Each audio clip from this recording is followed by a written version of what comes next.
Ассалаумағалейкум ағайын, бүгінгі тақырып тәрбие. Жас ұрпақты тәрбиелеуде ата-бабаларымыздан келе жатқан ұлттық тәрбие үлгісін ұғындырып, мәдениетті, адамгершілігі мол, шығармашылық тұлға етіп тәрбиелеу бұл қазіргі таңда өмір талабы және қоғам қажеттілігі. Бала тәрбиесі баршаға ортақ.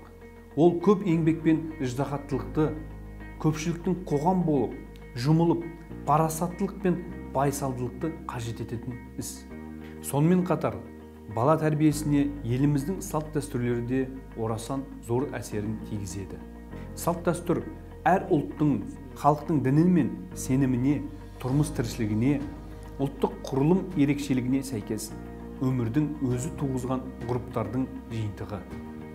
Салт дәстүр ұлт үшін өмір қоғам заңы болып негізделіп, сана, тағылым, тәрбие, тіршілік ережесі ретінде ел зердесіне рухани байлық, өнеге тәжірибесін құраған.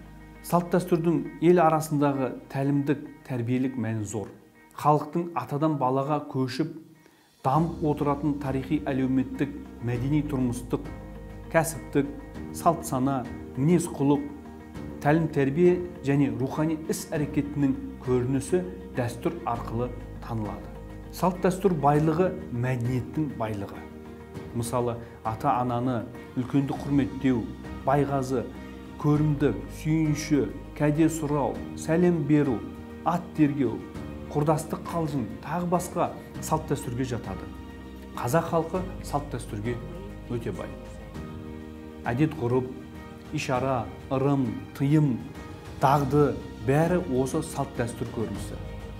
Осының бәрін бойына сіңіріп өскен ұрпақ бүтін бір ұлттың жалғасы болмақ.